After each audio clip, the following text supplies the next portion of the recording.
this is Linda G. Robert, your solution lady and your coach and teacher with a other tip. This is about disappointing. And it's not something that's easy to talk about, because when we think of disappointing others, we also disappoint ourselves. So here's what's going on. I'm in the midst of changes, lots of things going on around me, and I have to make some really hard decisions that will disappoint others and disappoint myself. Now, I don't feel good about it. I almost feel like not disappointing, because it's sometimes easier to not disappoint than it is to disappoint. But I have to look at the consequences of not disappointing. So if I decide to move forward with these plans, that means that I'm putting my needs, whether they're emotional needs, whether they're physical needs, whatever needs, I'm putting them on the side. I'm putting my reality on the side so that I could please either someone else or please myself at that particular moment in time. Not pleasing myself this very minute, but looking at the future and saying, yes, I'll go to whatever that event is, I'll do whatever that event is, despite how I feel about this right now. I could put those feelings aside, because I think that that event will do what? Will bring me more joy, will bring me closer to the friend, will allow me to experience something different. Oftentimes when we decide to do things and not disappoint, it's because we're afraid of disappointing. We're afraid of facing that, that feeling of disappointing, or the feeling of being disappointed. So if I don't disappoint, I will be putting and stuffing those feelings away. That's my personal opinion. And when I do this thing in the future, whenever it is, it could have been something tomorrow, or it could have been something in 3 months from now. When I do that thing, sure, I might enjoy myself, but I might also not feel very good about the consequences of that choice that I've made. And if I look at the possibility of disappointing someone, it means that I acknowledge the fact that this person might be disappointed. Maybe not. I don't know, I don't know. And I acknowledge the fact that I might be disappointed. And in this case, I might be disappointed because I said I was going to do something. So I'm going back on my word.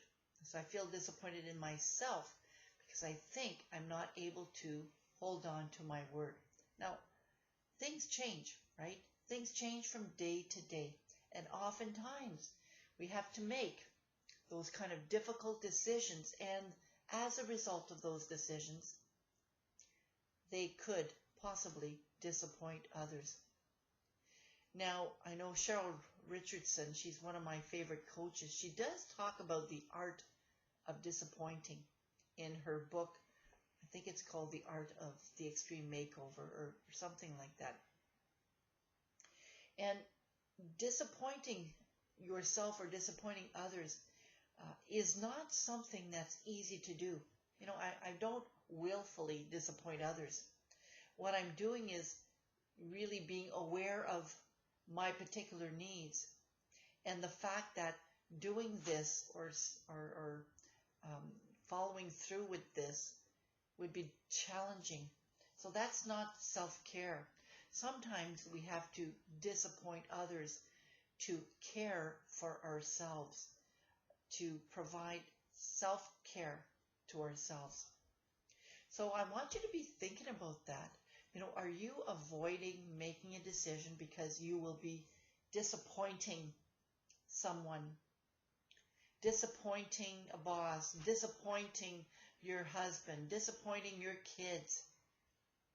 And it isn't because you want to be mean and say, no, you can't do this. It is because making this decision is truly what you have to do. And that's the part that makes it challenging, is acknowledging that this is truly what I have to do. I can't do this. And you might have all kinds of very good reasons. Now, you don't have to explain all of the reasons to the person. You can provide a brief reason. You don't have to explain why you changed your mind about doing something.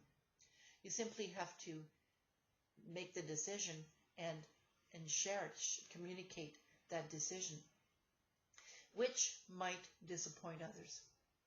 Now, in terms of disappointing yourself, in this case, sure, I was looking forward to this thing, but I can't make that decision right now. I have to put a pause on that decision. So I have to change my mind about the timing of making that decision. I had been thinking about the decision. I told my friend, sure, let's do this. And then things change, right? Things change. And now I have to change my mind and possibly disappoint my friend and disappoint myself too. But these are things that are important for my self-care. And so thinking about that, are there things that you are avoiding because you don't want to disappoint? What is really holding you back? Is it fear of something? Is it fear of rejection? Sometimes it is. Is it fear of being ridiculed? Sometimes it could be. Try to figure out what that might be. And then tell yourself, I can live with that. I can live with that fear of rejection. Right now, I don't have that fear. Right now, I'm not afraid. I don't have the fear of abandonment. But if I did, I could journal about it. And I also need to know that that decision that I make, the fact that I'm disappointing someone, is just one thing. I am not attached to my disappointments. I'm not attached to my thoughts and my decisions. You make the decision and you move on and you let it go. And then the days continue. When you're holding yourself back from making that decision and possibly disappointing others, it weighs on you. It gets heavy. It becomes an emotional burden after a while.